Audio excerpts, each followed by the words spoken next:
let's rock and roll into it. Chapman, how All are right. you? I'm doing great, Tim. Nice to Good. meet you, man. You Good too. to be here. Good. How's life? I saw that you played the show last week, and there was it with the symphony orchestra in that huge, great theatre. Yeah, it was. What It was was. that? That looked Well, amazing. I teach at. Well, thank you, and I teach at Rice University in Houston, Texas, and Yeah. they have just an amazing music school. Some of the best players in the world. These kids, and I teach like music technology and Okay. and things like that. My background's in composition and electronic music. Anyway, so like I was actually planning on going to this thing called IBMA, International Bluegrass Music Association. Okay. And I was going to get to see all these great players that I knew and all these people I met. But then we just got a new conductor at Rice, and he wrote me and was like, "Hey, we're doing this piece that needs an improviser." And there's like 4 improv sections, and it's like, will you be one of them? And it was like, it's our 50th anniversary of our school. Cool. It's the new conductor who's amazing, this guy, Miguel Harth Bedoya. And when am I going to get to solo with an orchestra again? Yeah. You know what I mean? So I was like, dude, I got to do that. Yeah. So it was amazing. It was a really great experience. A lot of fun, Do those kind of opportunities arise frequently for you?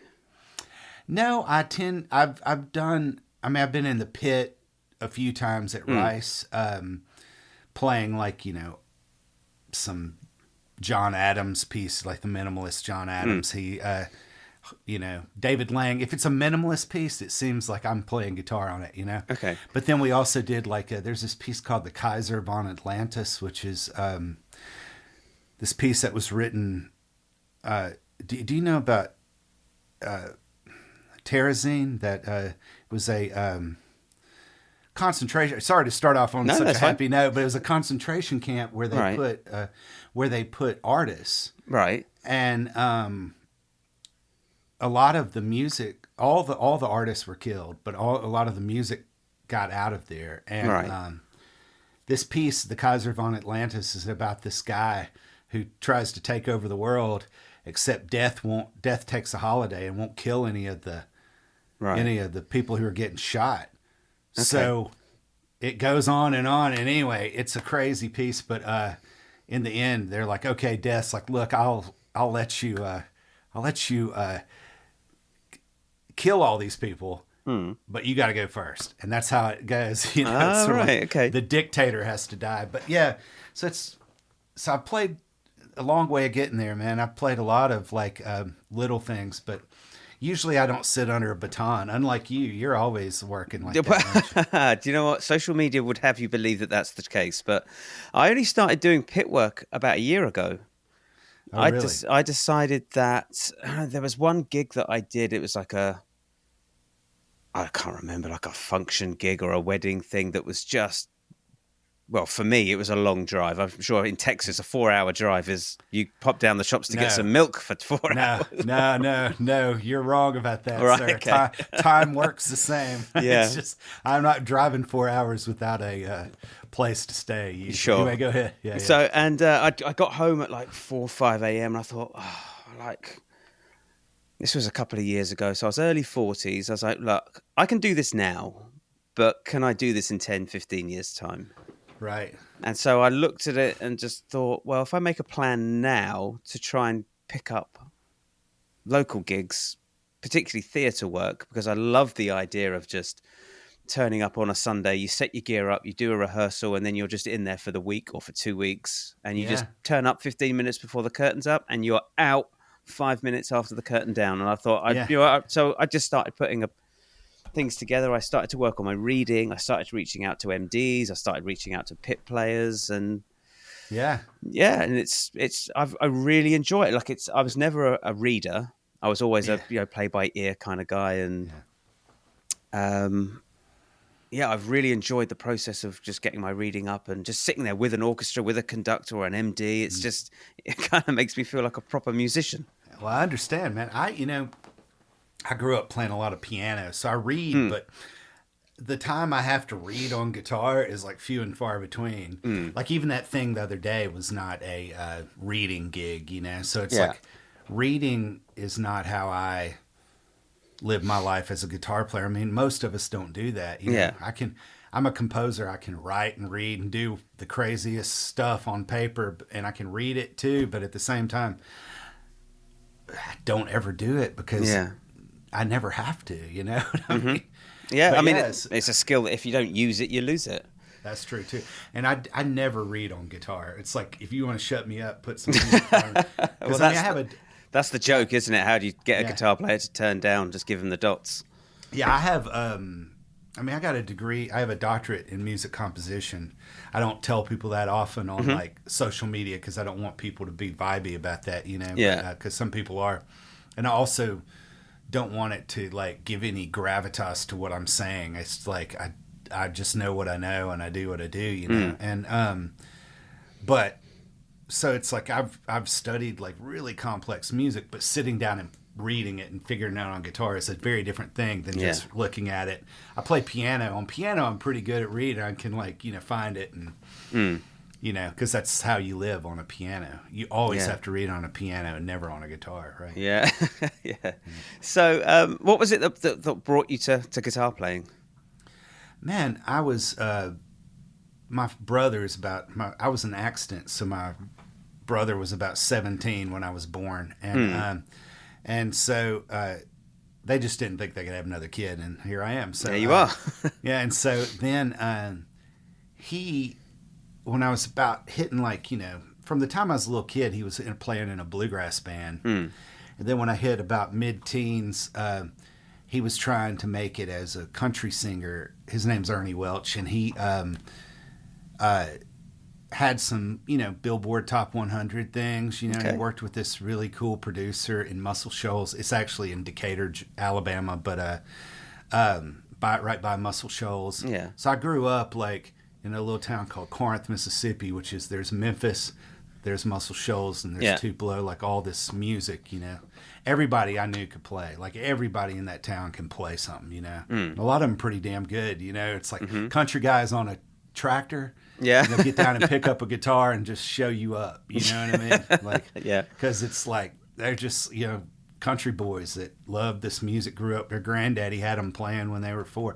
I didn't grow up that way, but I grew up in that place, and my brother, he had guitars around, and so, man, when I was about 12, you know, I was born in 73, so 12, 85, 13, you know, it's like you got heavy metal, dude. It's like, and that was what was on the radio, you know. That's, people don't understand like how like ubiquitous it was in society. I mean, you turn on the thing and it was just shredding guitar on top 40, you know what I mean, all the time. And so that's sort of how I ended up doing it. I loved that. My brother was a musician. I really didn't. I took tons of piano lessons. I only took a few little guitar lessons, but there was a guy up in Memphis that was cousins with one of the guys in Ernie's band who was a really great jazz player. And I went up and he gave me like the sheet of the, you know, the G major scale all the way up the neck and all the modes. And dude, I just was like, okay, let's go. And I just learned that. And that was like my Bible. And then I just started writing music from it because I was already, so I started writing songs. And when I was about 14 or 15, there was a little guy in our town, a little small Mississippi town, but this guy was a producer or had a studio in his house, like a really nice one, like, you know, reel-to-reel tape and stuff down in his parents' basement. And we started recording records with him, and I started learning about how to make records. We did crazy stuff there, but then he taught me a lot of, like, guy's name was Art Joyce, he's still around. But I started learning all these kind of things with him. And then my brother was working with this guy named Johnny Sandlin, who like recorded the Allman Brothers, all the big hits back then, and all these people. And so my brother Ernie took it to Johnny and said, here, check it out. And he heard it and said, I want to record them. And so then I was probably 16, 17. We started going over and recording with Johnny some, you know. And that was crazy. And so that's really, I just started, you know, hit the ground running. I mean, I've been playing in bars since I was 15, and I wouldn't recommend that for your children, but that's what I did. That's what I did. So I had this life of classical music and this other life of rock and roll that was happening. And man, I learned so much from Johnny. He was just, when we were recording a record with Johnny, I'd call him up and I'd be like, "What are you doing, Johnny?" And he'd kind of talk like this. He'd be like, "Oh, me and Steve Morse are just having lunch today." And I'd be like, "Really? Steve Morse is over?" Because he did the Dixie Dregs live album. And anyway, dude, so that's, and I thought that's how it went. I was just going to be hanging out with these guys the rest of my life. But it's, you know what I'm saying? It's like, youth is wasted on the young. It was very cool. But we had like our, one of our records, man, they fired everybody but me and imagine it, me and the lead singer are married. But anyway, so, he came in and was like recording a session, and he fired the other guy. We had like 6 songs he liked. 3 of them he really didn't care for, and 3 of them he liked. So he kept the bad bass and drums on the 3 he didn't like, and then he hired session players to come in and play on the other 3 with me and Jennifer, my wife, and we weren't dating at the time, but it was just we were in a band. So that was crazy too, because it was like the guy he called was Dave Hood from like the Swampers. The Swampers. I've heard the name the Swampers. Yeah, that's like all the Aretha. That's all the Muscle Shoals. Otis Redding. He played on all that shit. And it's like, and I learned a valuable lesson from that guy. He listened to what our bass player played, and I was like, man, he's going to play something just amazing. I can't wait, because he played on all these classic records. I can't wait to hear what he's going to do. And he played exactly what our bass player played. He just put it right on the money, and that was it. He walked out the door. He didn't add a note. He was just like, "Oh, here it is, except right. See ya. I'm not going to work hard. I'm just getting out." Anyway, work smart. Yeah, exactly, dude. Yeah. So do you think those kind of opportunities that you were having, sounds like very early days. Do you think those are still around for people that are just learning music? Man, you see, Johnny taught me how to record in that old school way. Like, he had made records forever. And that's not how people make records anymore. So I don't know. It's not how some people do. I mean, I think maybe it's getting back to that. I'm sure there are these kind of opportunities, but they take on a different form, because, I mean, those guys are all dead. Johnny's been dead for a while, and it's like, I hope there are, but I'm so out of that world with them youngins. I do studio work, and I've met some really cool people doing it, but that's a dying breed too, because they'll just get AI to do it, and I think that's I think that's really where it's going. I think the writing's on the wall. I don't think there'll be people playing at bars. That's really sad. I think it's sad too, but and I think there will still be some, but it can't be as big as it is, because, I mean, they're like, okay, I got a jingle ready for this commercial. Let's go to the studio, or spend 30 seconds having AI write it, and I'll just be done. You can't blame what I was just going to say, you can't blame people for it, because, I mean, I've only just started to kind of ask AI, like, how can I better utilize my Instagram page? Yeah. And it just gives me a whole long 2-page list. This is the things you need to do to tighten and sharpen it all up. Yeah. So I use that kind of stuff all the time too, dude. Yeah. For that stuff. Yeah. It's but yeah, I think like young people trying to get in, especially getting into recording, like, I don't think it's been any easier to get into recording these days. Get a laptop. You mean in the sense of like just putting stuff I say tape, putting stuff down, recording ideas. I mean, even on your phone, there's a half decent microphone with an acoustic guitar. You can throw down. I've got hundreds of demos on my phone, and so I think the access to be able to record is a lot easier. Absolutely, but that studio kind of those lessons you learn in the studio won't be there. Because there'll be a lot of just people just fucking around and trying. Well, there's this guy, was this book written in the 70s called Noise by this guy Jacques Attali. I don't know if you've ever read that, but no. But Jacques Attali, he was basically saying that when people get the method of production, then the price goes down. So, and he was talking about sound and how like I have super nice mics. I got great preamps. I got everything at my house, Yeah. And so I don't really need to go into a studio to record unless I'm doing something like drums or strings or something, Yeah. And so the fact that that's the case and that other people can do it means that it's the people who were like great engineers have to find other jobs, and like it lowers the bar for everybody. Yeah. And it makes everything a little worse. Mm-hmm. It's like I teach a lot of like orchestral players who are like going on to play with big symphonies.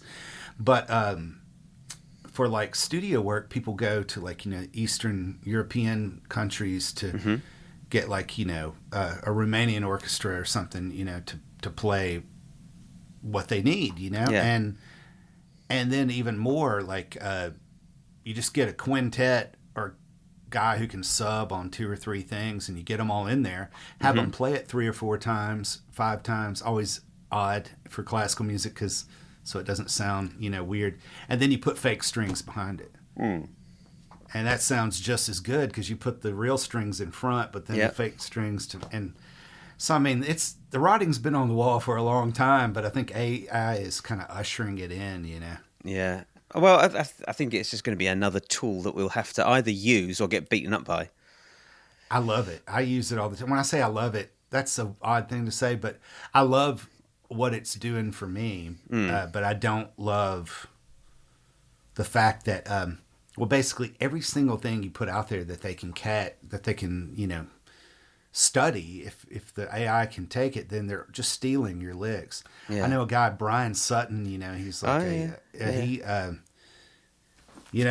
it's like he played on every major record in the past 10 years at least, or more. He's top session guy. And I mean, AI basically just learns what he plays and tries to play like him. It's like, and he doesn't get paid for it again. Yeah. It's like it didn't learn how to play like Brent Mason or Brian Sutton by not stealing copyrighted material and learning how it sounds, know? And so that's a drag. But I can write a grant for like money for like guitar festivals or things that I'm trying to do in about an hour when it would take me 30 hours before.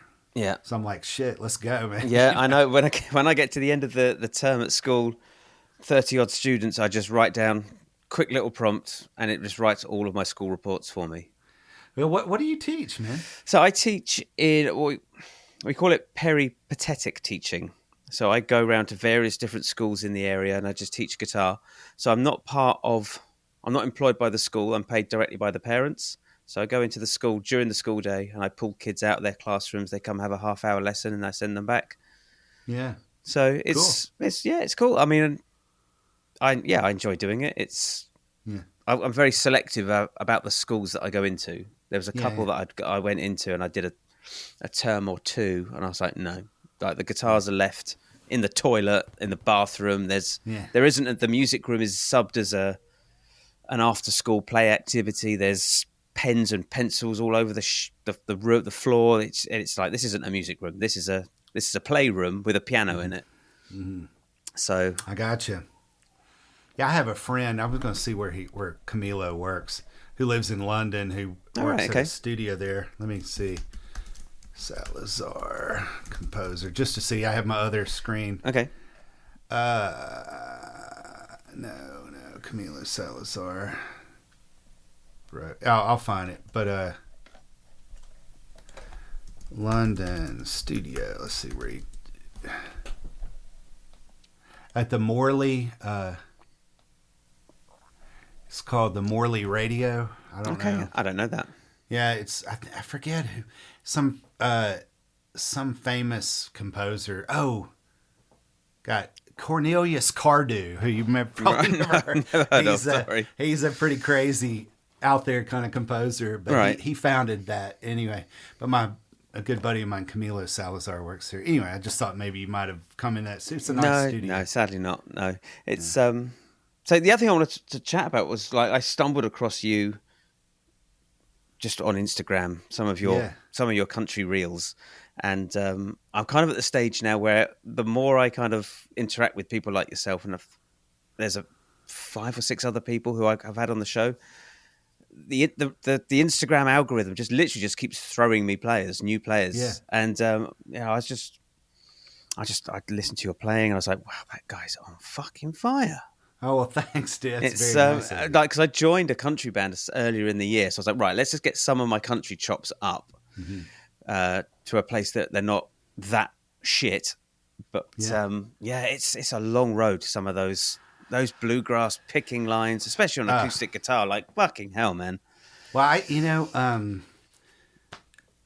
two things, man. It's like, first of all, going back to Johnny, I was hanging out with Johnny, and I was hearing Brent Mason. I was listening to that album, the new Nashville Cats. That do you know that record? I don't, but I will be checking it out. It's Mark O'Connor and the new Nashville Cats. It's a really killer playing record, and I just heard like Brent Mason on one of those tracks. I forget which one, and just spanking. I was like, how does that even work? You know, what is even happening here? Yeah, and so I was going in to record with Johnny. I was like, man, I want to learn how to play country. He's like, well, I got a guy who, and I wish I remember this dude's name because he was probably on like a bunch of my favorite records now, but I didn't, I was just like, I've taken a lesson with some cat. And he was a studio guy in Nashville who had retired and was there. Yeah. And I walked in thinking I was a hot shot because I was like playing with this great studio, this great producer, And man, I walked out of there like, what is happening? Because I was like, I stink at this. And so, I got my guitar with me. Oh, tell me if this is just too stinking loud, But I record and it's like,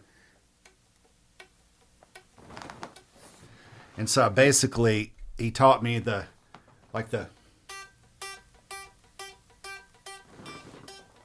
okay. And then he had me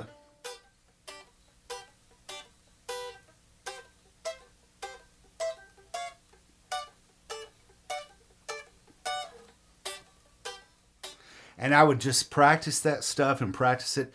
And once I got the technique down, I could practice it without looking. And I could just sit there, watch a movie and do it. That's how I got to where I could chicken pick pretty fast, where now it's pretty automatic. I can go really fast with it. And it's like but dude, I practiced that shit for a long time. And then I was touring with a band at the time. And I was just like, man, I'm going to find places to throw this into the set. Yeah. To where I have to do it in front of people. Yeah. And fail. And so that's what I did. And man, I got to where I could really do it after several years. You know, I mean, I'm not kidding. It's like, it's a really weird way of playing a guitar. Have you ever heard Jerry Donahue? Yeah, dude, all that is some of those crazy. Those crazy bendings. And, all those crazy bends. I love that stuff. And the bluegrass, I had always loved it, but let's see. Sorry, wait 1 second. That's why they make editing, right? So but the bluegrass thing, on the other hand, my brother, like I said, he's still doing so. He still writes like bluegrass songs. He had like a hit on bluegrass radio, which bluegrass is a small world, Yeah. And so like he's taken from this woman named Kristen Scott Benson, who just won the Banjo Player of the Year. She's amazing. Okay. And so you could take lessons. This is like right at the beginning of this idea that, you can take lessons with the people online, So I saw Jake Workman. You probably know him. No. Oh, God, dude. I'm writing all this down. Jake Workman. Jake Workman. Oh, Jesus. So he's that's, I will say this unequivocally, all takers, you want some, I don't care. The best right hand in the world. Okay. Like, he is just, for that style, for bluegrass, and he can just shred. He's a great musician. Anyway, I heard him play with Ricky Skaggs one time, and I was just like, and I mean, Brian Sutton, Cody Kilby, all these great guitar players had played with Ricky Skaggs, but I was like, what the hell just happened to me? Well, how is that possible? Yeah. How is that even possible? And, yeah, dude, he'll shred 16ths at 200, you know, like no problem, you know. All picked. All picked, every last one of them. 16ths at 200, Jesus Christ. Or, you know, in bluegrass, we think of it'd be, you know, eighth notes at 400, basically. You know? So, but, okay, well, that's easier. Yeah, well, at least it got rid of one of those flags. Yeah, yeah. But so I heard him, and I was like, must know how this is possible. So Yeah. I wrote him, and I started taking lessons from him in like 2018 for a while, and I in a year, I ended up winning the Texas Flat Picking Championship, and then I went over to Winfield, Texas, the National Flat Picking Championships, and I've come in like top 5 a couple of times. You know, it's all a beauty contest. I mean, I thought I played as good as that guy. It doesn't matter. Grateful to be there. Sometimes when I lose, I think I should win, and sometimes when I win, I think I should have lost. You just never know. And Jake, the baddest son of a bitch ever, he had entered. He came in one time. He made the top 5. So you just never know what the judges are looking for. Yeah. But dude, just some nasty players have gone through there. Just the other day, what's his name? He plays with Mumford and Sons, or he did. Anyway, he's like great David Minor. I'm forgetting his name. That's all right. He's amazing guitar player. But he still goes there. I mean, it's kind of crazy. But this is the first year I've missed it in like 7 years, and so, but I gained a lot of experience through. I got to meet a lot of the bluegrass guys, a lot of like the heroes of that world, just through that, and it kind of opened up some worlds, opened up some lanes. But then, you know, I had other ways of getting into bluegrass. Is like I had friends. This one guy, my oldest friend, he's a great bass player, but we've been hanging out since we were 3. Okay. We just happen to both be. He's friends with a dude whose cousins are these hotshot Nashville pickers. One of them's in Billy String's band. One of them's in, you know, they're all the Corey Walker and Jared Walker. But anyway, they you know, hanging out. I got to hang out with them and pick some, and then you kind of David Greer. You meet all these people, and just play with them. And the one thing, I can hang like in a musical way with those guys, but like not in the sense of people think I play bluegrass pretty good. But when you're hanging out with those guys, like the guys who do that every day and every night, and since they were babies and know every tune, and that's a different.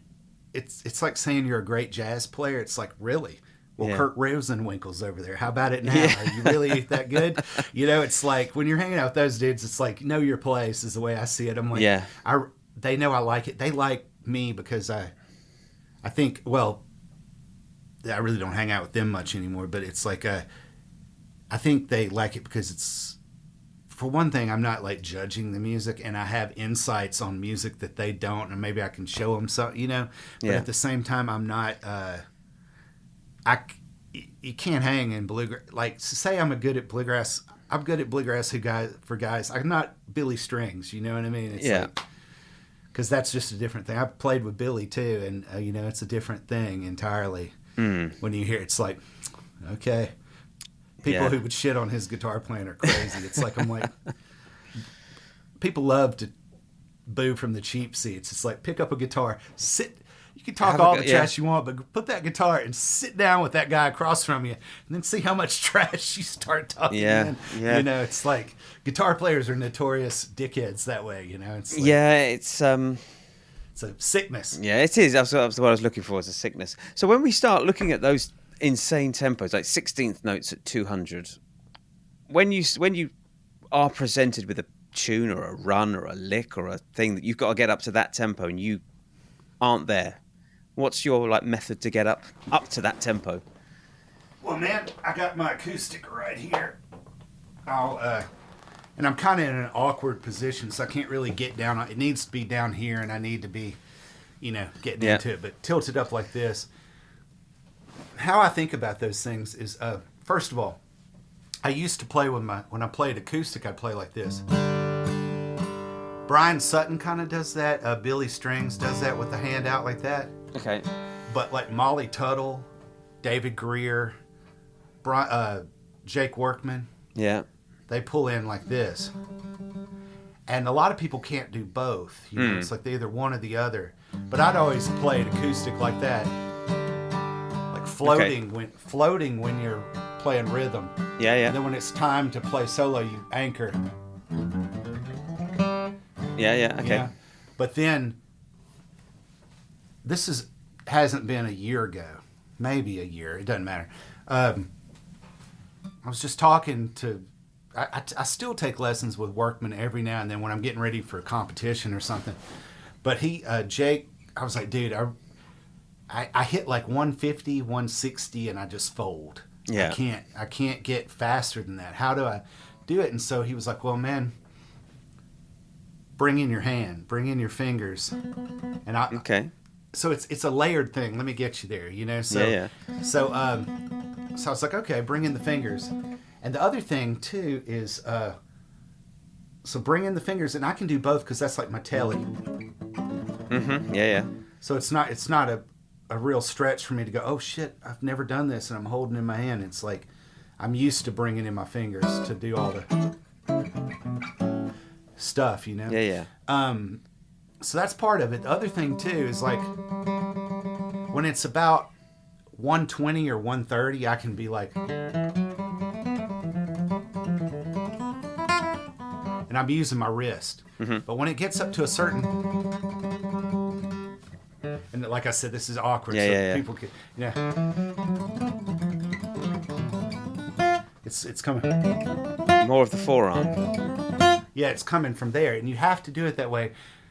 In this, like to get it up there, because because here's the thing, Tim. I don't know if you, like when I was growing up, I learned a lot out of like guitar player magazines. Just be guitar magazines, and it was Guitar was the name of it, not even Guitar Player, just Guitar, and it would say tremolo picking for all the, stuff, but then it just said as fast as possible. Yeah, and that was kind of a misnomer, because really, to play the really fast tempos, you got to be able to do the forearm in a tempo. Yeah, and feeling those sixteenths. That kind of thing with it. Anyway, whatever. I missed my G run. That's common. But so the thing is, there's that. I tend to take a metronome when I was really trying to get it up to speed and just go 100 all the way up to 200, just in a little speed bursts, and then with a metronome, obviously. Yeah. And little melodies.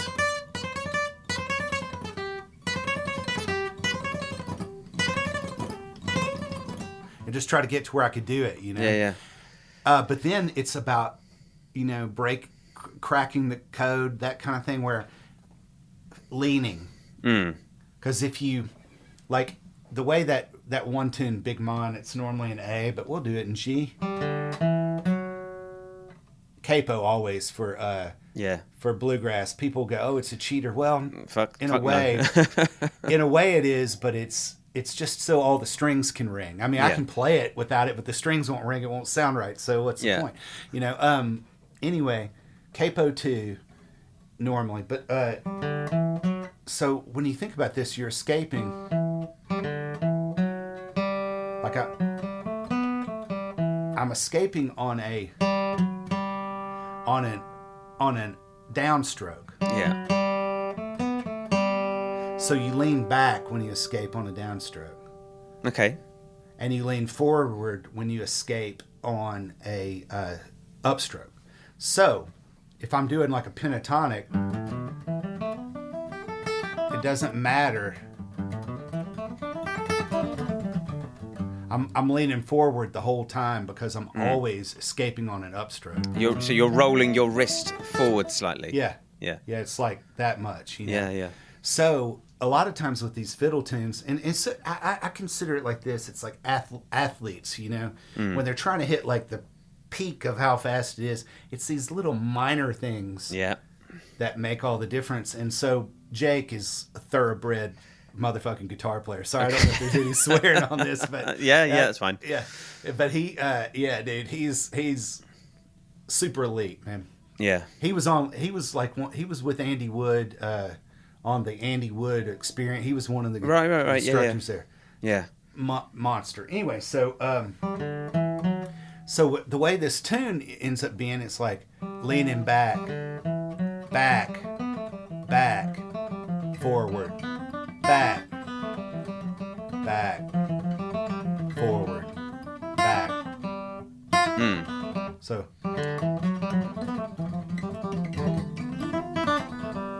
And it's like I said, I'm kind of So from here, it doesn't look like your hands moving at all. But I'm sure the way you're playing it, that tiny little movement makes such a big difference and feels so different. Here's how much it is. Forward, back. Oh, sorry, shit. That was back. I said it whenever I can't think and say it. So it's back and then forward. So it's back, forward. Yeah, that is such a tiny movement. Then back, forward. You can see it better coming back. So forward, back. You know, and so I don't think about it in that way, but I was always a forward leaner. Electric guitar players are forward leaners usually. Yeah. And so leaning back is kind of a different thing. And so that really helped me kind of get to where I can play like 170. I can get 180. I can play. I mean, nobody's playing these things as fast besides crazy people. Yeah. There's besides Jake Workman and crazy people. Yeah. There's like I'll play with him sometimes and it's just like, my arm will be ready to fall off. I'm getting old, Tim. I can't. I don't like playing so fast. I mean, I still work on it because I like having that palette. Yeah. Especially when I'm playing electric to kind of like jump into that just nuts fast kind of thing. But I mean, people don't. I play a lot of country gigs, and so people, they're not like, "Hey, can you just shred?" No, it's just like sounding nice behind the singer, you know. Yeah, so, yeah, dude. That's cool. I mean, I think it's such a cool sound, particularly when you're mixing sort of those bluegrass runs with like tele-electric stuff. Like we listen to people like I've forgotten his name, the nuts telly player. Died in the early 90s. Danny Gatton. Danny Gatton, yeah. I was listening to him the other day. It's like, fucking hell. It's like, it sounds like a guitar mixed with a keyboard with a slide and... Dude, I'm doing a video about this probably tonight. It's one of my favorite tunes of Gatton's. There Stands the Gas. Okay, yeah. There Stands the Glass. Yeah. And check out the opening of the solo. It's in B. Okay. Starts in F sharp.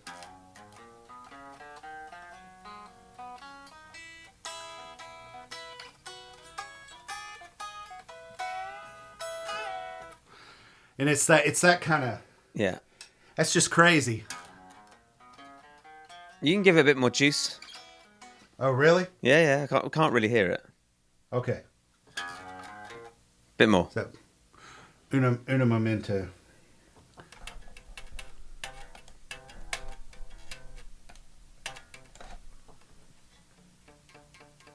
Really? Still can't hear it, huh? I could just hear the open strings. It's really not loud. Weird. Oh, yeah. Wait, let me see if there's some sort of noise. I don't know, dude. Anyway, dude, it's a crazy stuff, like all the Gatton things. Yeah. So we can leave this out. I don't know why, man. I mean, I teach with this guitar, and they'll tell me, turn it down. But, you know. Who knows? But, yeah, but... Shit. Uno mas. Let me try it.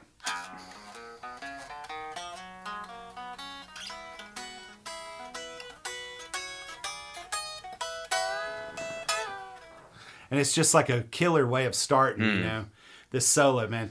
Check it out. It's with Robert Gordon. Okay. But Danny Gatton, yeah, he's one of my heroes. That's why I have like the Gatton rails. Everybody goes, are those hot rails? You suck. You put hot rails in a telly. You put hot rails in a telly. You're a dumbass. And I'm like, those are Joe Barden's. Like the thing I answer the most on any of my Instagram stuff is like, are those hot rails in that thing? It's like, no, man. You should just get a little sticker above the guitar that says, this is not a hot rail. Yeah, dude. I mean, man, hot rails, they're fine, but not for my telly, you know? Yeah. So, yeah, dude. Danny Gatton, what's his name? Man, there's so many great telly players, but this guy, Scotty Anderson. You ever heard Scotty Anderson? Yes. Yeah, that's the double where he's playing like triple stops. Like, it's just ridiculous, man. It's crazy. Like the amount of just sheer talent and blistering guitar players that are out there is. It makes you not want. Well, I don't know. Sometimes it makes you not want to do it. Sometimes like, right, I've got to really buckle down onto this.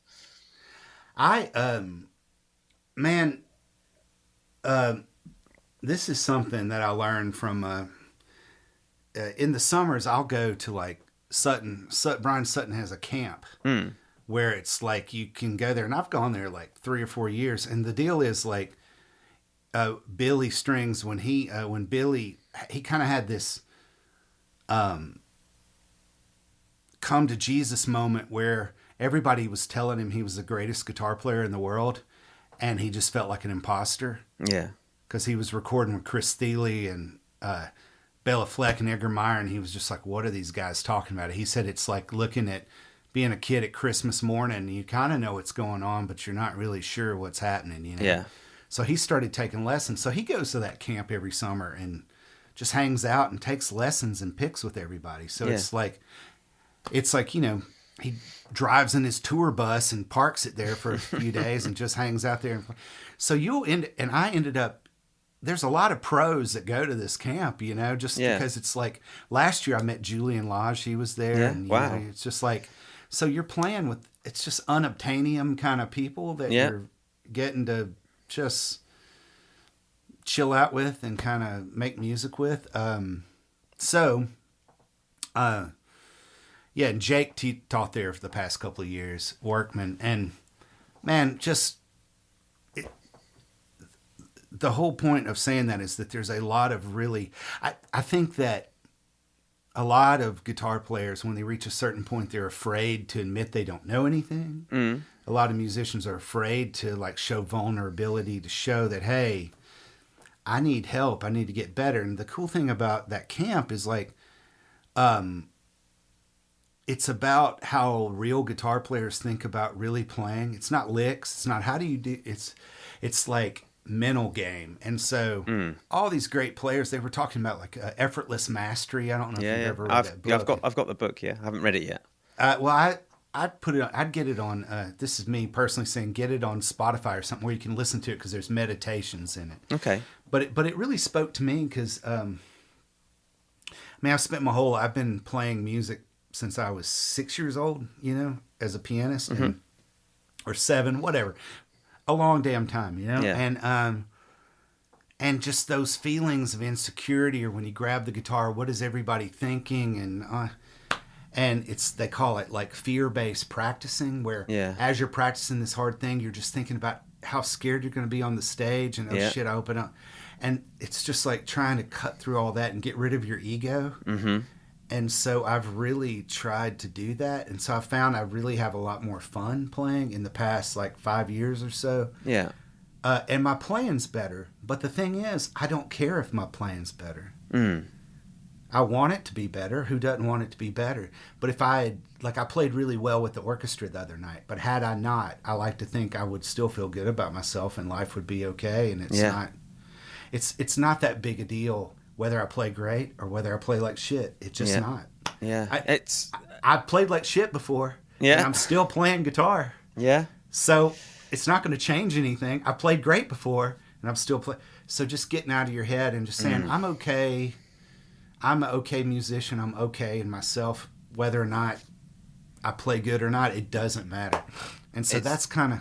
I over the last couple of years, I had a similar kind of thing. Like, there was always this voice in my head. Like, I'd be taking lessons with this guy. We'd be working through, like, alternate picking lines, and I'd be on a gig, and I'd be saying, "Oh, I should try and put that alternate picking line into this solo," and like I'd try and shoehorn it in. I'd be like, "Yeah, I kind of got it. It kind of worked," and then it felt like nothing that I was creating was music. Everything I was creating was these pieced together exercises, and then it was one gig. It was like a wedding gig. I was like, "Well, just don't do any of that shit. Just try and play music." Mm-hmm. Just try, and whatever comes out comes out.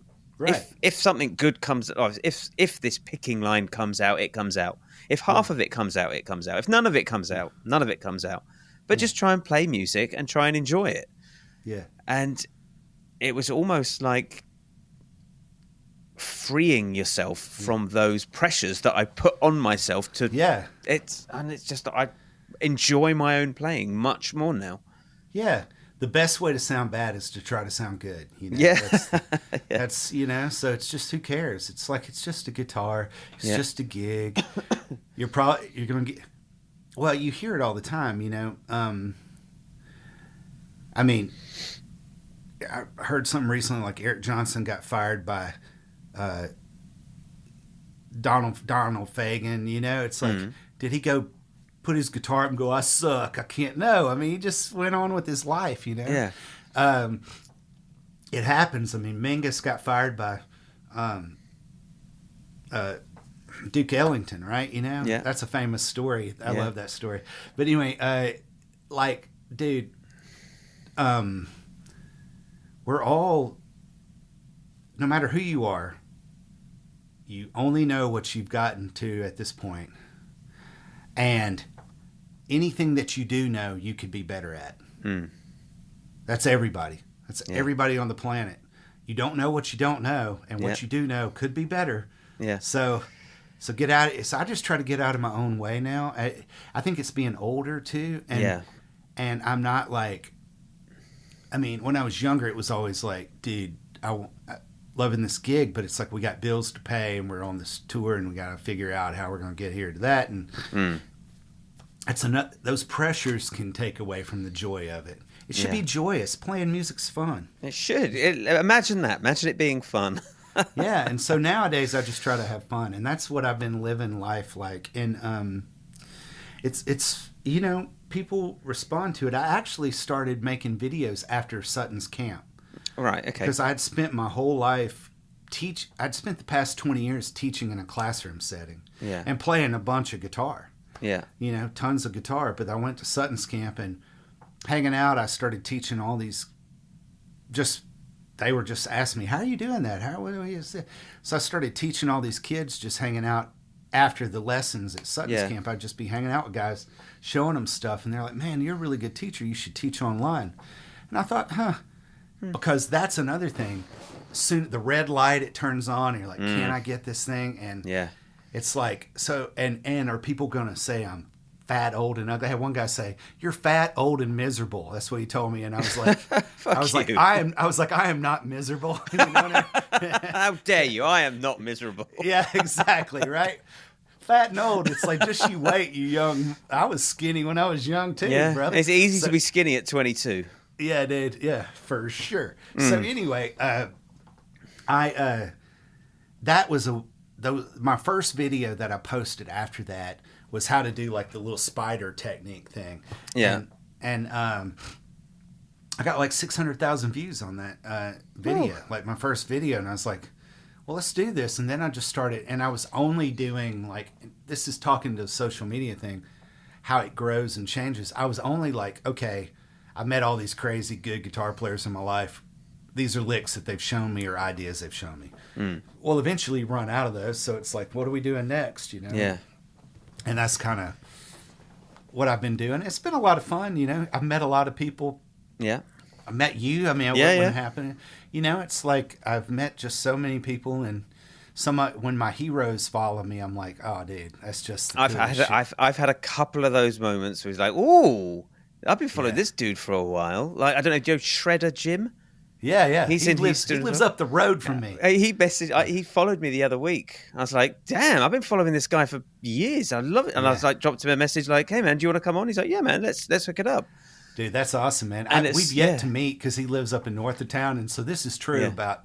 I live in the south of town. Yeah, we're about 2 hours away from each other in bad That's a big traffic. fucking town. Yeah, it's a big town, man. But man, I had Vernon Reed follow me one time. Nice, and I was just like, that's like my hero from my youth, man. I just love Vernon Reed, you know, and because I had like I got a Charbel. And so it's like, you know, kind of like the Jacksons he would play. Yeah. And, dude, Vernon Reed, the man. So yeah, dude, I just feel like social media has its negative side as far as all the meanness that people spew. Yeah. But if you go on there and you say you're fat, old, and ugly, I like it. Yeah. I'll always like it. Any mean thing somebody says I don't engage. Yeah, I'm just like, I like it. I try not to get pissed off. The two things I do, I go to their page and see if they're any good. I've yet to find anybody who has been. Besides the guy who told me I was fat, old, and ugly. He really could shred. He was great. But it's just like, why are you being mean, you know? But the thing I found is that most of these people, like, okay, do you ever scroll through social media and find something you really don't like? Not usually, no. I mean, there's a couple of players that I see that keep popping up, and I just think like, shit, that's not good. But I keep watching it, so it keeps popping back up. It's like, come on, your vibrato's off, dude. Your bends are flat. You need to fix that. But would you ever stop and tell them that? Oh, do you know, I did it once to a friend of mine who posted a video, and I went, mate, your bending and vibrato's off. And he fucking unloaded on me. He was like, don't you fucking dare come at me with this shit. You fucking. I was like, all right, I won't be doing that again. Yeah, man. You know, I just like, I feel good about where I'm at and what I'm doing and things I'm learning and stuff. So it's like, usually I find that the people who are really mean are. It's not it's them. Well, yeah, I've heard this thing. It said, if you were carrying a cup of coffee and somebody bumped into you and coffee went everywhere, why did coffee go everywhere? Because somebody bumped into you. Because you had coffee in your cup. Yeah. Because the thing is, it's like the world's going to bump into you all the time. And if you have like hatred and like anger in your cup, that's what's going to spill out everywhere. Yeah. And life is going to knock us all around. So it's just like, what do you have in there? So these people are getting knocked around by a free lesson that they don't like. Yeah. And they feel like they should yell at me about that. It's like, dude, you got something crazy in your cup. You can keep it, man. It's like, I didn't do anything to, you know, so I tried when they do that to me and they come back and hit me, I'm just like, there's a Buddhist story. It's like, I don't accept your gift. You know, it's like, that's yours. You can keep that, you know? Yeah. And so I don't know, man. I grew up, I was like the real dickhead guitar player growing up. Like, I'm better than everybody, you know, kind of person. And I just, you know, trying to atone for my past sins when I was a kid, you know? Yeah. It's like, you know, I think a lot of... That's how we grow. Yeah, it's just like, I haven't felt like that in many, many years. But when I was like 15, I thought I was the baddest son of a bitch that ever lived, you know? And when I got to be about 22, I started realizing I wasn't, you know? But then I don't know, man. It's guitar playing. I see a lot of, like, guitar playing can be really macho, bravado kind of thing. And I'm kind of done with that, you know? I'll shred and stuff. People might take it as that, you know? But it's, I personally, my wife, even when I wasn't dating her, you know, it's just we were at a guitar store in Muscle Shoals, and she was like, can you play something pretty? I remember I was about 17 at the time. I was like, I don't know. I don't know if I can play anything pretty, you know, because all I could do was play fast and shred. And so it's like, to me, that's more fun to like play something pretty. It's harder than to like just shred and play fast. We all try to do it, and I love that kind of stuff, but I'm not into it, man. Yeah. No, it's nice. Like hitting that one sweet note over that lovely out of key chord change or something. It's like you really emphasize, like, that's so sweet. When you listen to people that play, like Miles Davis, you listen to him play over slight, like, oh, it's like, fuck, like these, like, and when I think, like, there was a couple of Miles Davis licks that I went, what is he playing over that? Because that is lovely. And it's like, it's just a ninth. How does he make that sound prettier than I'm making it sound? Yeah.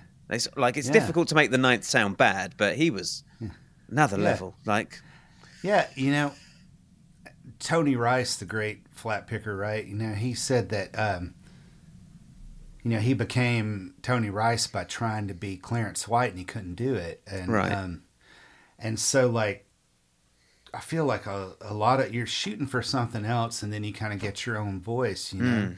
It's like, because no trumpet, okay, I think about guitar players, man. You know, there's Eddie Van Halen, there's Jimi Hendrix, there's Joe Pass, there's Chet Atkins. How could those four people be any more different than each other? You know, it's like, they probably couldn't be, you know? And it's like we all have our own like distinct fingerprint of music, and so that's what's cool about it. Chasing after somebody else is like, I learned these Danny Gatton licks, but I can never get them quite like he does them, because it's just not, I'm not him, and it's just not exactly what he's doing, you know? And I'm sure on acoustic there are some things I could do that Danny Gatton couldn't do. You know what I mean? On electric, I don't know. Maybe not. but on acoustic, I think I can handle him. I've heard him play acoustic. He's great, but he was great, right? But actually, my master's thesis is an electronic piece for 8-channel tape and Telecaster called Telly, and it's the weirdest shit you ever heard. But it's for a chicken picking Telly guitar. Okay, that's nice. Like, it's. So I've been a Danny Gatton freak for ever since I heard him. I was like, oh my gosh, that guitar is like a 52 reissue from the 90s that I wanted in the local guitar store. I was on the road, and it was like $1,400, and I was like, I can't afford it. But I kept coming in playing it, wanting it. Yeah. And they called me that one morning. They're like, dude, it fell off the wall. Shit. You got you want it? And so I got like $200 or $300 off of it, and I went down there. So that's how I've got that guitar, you know. And I have much more expensive guitars, but that's still my number one. I wouldn't trade it for anything. Yeah, we have those special. Like, I had this. I found this in a guitar store. This is a Super Telly. Yeah. I think it's a 91. Yeah. And I went into the store, not even looking, and I was like, ooh. And that's the I think George Harrison used a Super Telly or something similar for the rooftop gig. And it's, I would, after bringing my children out of a burning building, that's the thing I go and get next. I just got to get the telly. Your wife can handle it herself, right? She should have been out already. I'm just kidding. But yeah, man. Yeah, dude. I know what you mean, man. It's like that and my Martin. I love my Martin, but D18s, like the big dreadnoughts, if I play those a long time, it hurts me. So I have like a 000. Do you know the Pre-War Guitar Company? I don't. They're a, sorry about that notification. There's the Pre-War Guitar Company is this company in North Carolina that patterns all of their guitars after pre-war Martins. And you know about a pre-war Martin, like the idea with that? I've heard like whispers online about them. So it's just like there's a certain point, and it's like after we entered World War II, where Martin started making like airplane parts or something, you know? And so before the war, the bracings and things were done differently. I'm not like super deep in that, but I just know it. And so like, it's just, they have a certain sound. And so these ones in North Carolina are built to those specifications. And then they're torrified and made to sound old. And I've played a lot of them that I didn't really love, but then I've played a few that I really love. And like, it's comparable to that old, that's a 54 D18. And it sounds really good. It's like a really good one. But I've played a lot of the pre-war guitars, like the real pre-war Martins. I have a picture on my Instagram. I was playing at this bluegrass thing, and we were all just hanging out in this room, and there were 4 pre-war guitars in the room. So that's about $700,000 worth of guitars. You know what I mean? Sitting there, and I'm like, damn. A buddy of mine has he only has 4 guitars or 3 guitars, but each of them costs $100,000. You know what I mean? He's a pilot, because guitar players couldn't afford that. Yeah. It's like when you go down to my local blues jam and see the dentists and the lawyers with their £4,000 PRS guitars. Yeah. And I rock up with a £300 Yamaha Pacifica that's been modded to shit. Well, dude, and it's like, this goes back to my friend has that really old D28, and that thing's worth $250,000, that one guitar. And I don't love it. Right. And he has a D18 that's worth $100,000, and I love it. But do I love it as much as mine? I'm not sure. I don't know. I don't think I do. And mine, let me just tell you, mine did not cost $100,000. Yeah. I got a good deal on it. So, man, it's all about, that's a common thing. I get, hey, should I buy this guitar? I'm like, how the hell should I know? Go fucking play it. Yeah, exactly. Go fucking play it. Do you like it? Yeah, buy it. Because when I buy them, I don't sell them. Yeah. Although I'm going to sell some here pretty soon, just because I got this 70s Strat, and it just ain't I love it, but I don't like it that much. And I want something modern. I have all these vintage amps, but I started using a quad Cortex just because it fires up. Sounds good. Yeah, I can carry the speaker, the gig bag, and just plop it down, play, walk out, as opposed to my looking at a fucking reverb. Fender Twin or something up a fucking I got a super stairs. reverb. I have a Soldano. I got a 59 Princeton. I got an old Falcon. I got all these cool amps, but also my 59 Princeton, which is the best sounding amp I own, does this every now and then. Yeah. And it's like, Quad Cortex doesn't do that. Does it sound as good as that? Almost. Actually, it does. It gets pretty damn close. They're not bad. I just got the Tonex. I hear those are great too. I had to use it, put it all together last minute, as the board that I used for the show I did last week died on me. So I had to put it together quickly, and I had to get some sounds up quickly. So it sounds like I've got 3 different amps that across a clean, dirty, and a lead. Yeah. So I need to just move some things around and change some patches, and I like it to sound cohesive, so it's coming from one amp. Yeah. I Quad Cortex, I like it because when I go to gigs, man, I've had people the gigs with, since I've had that, be like, man, your tone is amazing, because you can get the speaker and the mic just right, in the program. Yeah. And then it's a DI out on the back. Yeah. So the front of house, it sounds like a mic'd amp in a room, And dude, zero complaints so far. I love it. But when I bought it, I went through every preset and I was like, I'm going to send it back. I hate it. And then I started building my own, and I was like, oh yeah, that's good. Yeah. But I had to build my own. I couldn't do it, Sure. So it's listen, I'm gonna have to call it an evening there, but mate, it was lovely chatting to you. Hey man, love talking to you too, Tim. Very nice meeting you. You too. Keep up the good work, man. Thank you. Out there doing the good fight, and I've enjoyed your videos too, man.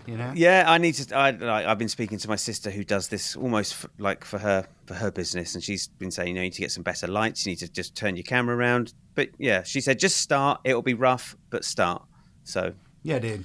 It's about you're a nice dude. Just be a nice dude. People like that.